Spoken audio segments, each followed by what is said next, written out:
ಇವತ್ತು ಮದುವೆ ಆಗಿರೋ ಎಲ್ಲ ಗಂಡು ಹೆಣ್ಣಿಗೂ ಜೀವನ ಚೆನ್ನಾಗಿರ್ಲಿ, ಮುಂದಿನ ಜೀವನ ಖುಷಿ ನೆಮ್ಮದಿಯಿಂದ ಇರಲಿ ಅಂತ ಹಾರೈಸ್ತೀನಿ. ಹಾಗೆ ಇಲ್ಲಿರುವ ಎಲ್ಲ ರೈತರಿಗೂ ರೈತ ಮಕ್ಕಳಿಗೂ ಒಳ್ಳೇದಾಗ್ಲಿ. Thank you. ಮಂಡ್ಯ ಜಿಲ್ಲೆಯ ಪಾಂಡವಪುರದ ಬೇಬಿ ಬೆಟ್ಟದಲ್ಲಿ ನಿನ್ನೆ ವಿವಾಹ ವಾರ್ಷಿಕೋತ್ಸವ ಮತ್ತೆ ಜಾತ್ರಾ ಮಹೋತ್ಸವನು ಕೂಡ ನಡೀತು. ಸಾಮೂಹಿಕ ವಿವಾಹದಲ್ಲಿ 24 ಜೋಡಿಗಳು ನಿನ್ನೆ ಮದುವೆ ಕೂಡ ಆದ್ರು. ಆ ಕಾರ್ಯಕ್ರಮಕ್ಕೆ ಮುಖ್ಯ ಅತಿಥಿಯಾಗಿ ದರ್ಶನ್ ಅವರನ್ನ ಕರೆಸಿದ್ರು. ಬಟ್ ದರ್ಶನ್ ಅವರು ಬರದೇ ಇರೋ ಕಾರಣದಿಂದಾಗಿ ಧನ್ವೀರ್ ಚಿಕ್ಕಣ್ಣ ಹಾಗೆ ದರ್ಶನ್ ಅವರ ಪತ್ನಿಯನ್ನ ಕಳಿಸಿದ್ರು.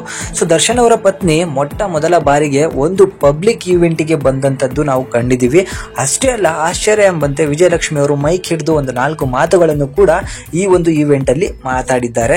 ಮಂಡ್ಯದಲ್ಲಿ ನಡೆದಿರುವಂತಹ ಒಂದು ಜಾತ್ರಾ ಮಹೋತ್ಸವ, ಇಲ್ಲಿ ಸಾಮೂಹಿಕ ವಿವಾಹ ಕೂಡ ನಡೀತು. ಅದಕ್ಕೆಲ್ಲದಕ್ಕೂ ಕೂಡ ಮಾಂಗಲ್ಯವನ್ನ ಕರುಣಿಸಿದ್ದು ವಿಜಯಲಕ್ಷ್ಮಿ ದರ್ಶನ್ ಅವರು. ವಿಜಯಲಕ್ಷ್ಮಿ ದರ್ಶನ್ ಅವರು ಯಾವುದೇ ಒಂದು ಕಾರ್ಯಕ್ರಮದಲ್ಲಿ ಅಪರೂಪ ಕಾಣಿಸ್ಕೊಂಡ್ರು ಕೂಡ ಅಲ್ಲಿ ಮಾತನಾಡಿರುವಂತಹ ಕ್ಲಿಪ್ಗಳು ನಿಮಗೆ ಸಿಗೋದೇ ಇಲ್ಲ. ಆದ್ರೆ ಮೊದಲ ಬಾರಿಗೆ ವಿಜಯಲಕ್ಷ್ಮಿ ಅವರು ಮದುವೆ ಆದಂತಹ ಜೋಡಿಗಳಿಗೆ ಶುಭ ಹಾರೈಸಿದ್ದಾರೆ.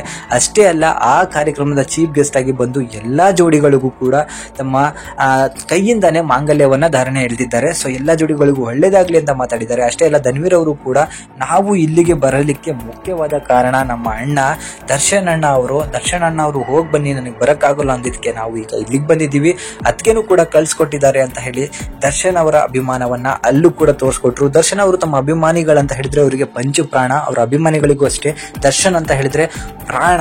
ಸೊ ಅದಕ್ಕೋಸ್ಕರ ತಮ್ಮದೇ ಊರಿನಲ್ಲಿ ತಮ್ಮದೇ ಜಿಲ್ಲೆಯಲ್ಲಿ ಒಂದು ಈ ತರ ಕಾರ್ಯಕ್ರಮ ನಡೀತಿದೆ ಅಂತ ಹೇಳಿದ್ರೆ ಖಂಡಿತವಾಗಿಯೂ ದರ್ಶನ್ ಅವರು ಬರದೇ ಇರೋದಿಲ್ಲ.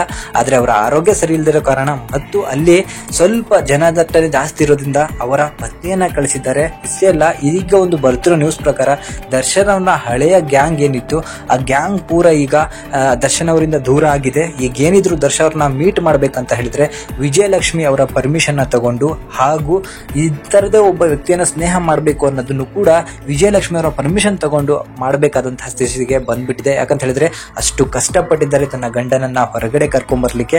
ಅಂತಹ ಕಷ್ಟದ ಸ್ಥಿತಿಯಲ್ಲೂ ಕೂಡ ದರ್ಶನ್ ಅವರು ಇದ್ರು. ಮುಂದೆ ಅವರ ಜೀವನ ಸುಖಕರವಾಗಿರ್ಲಿ.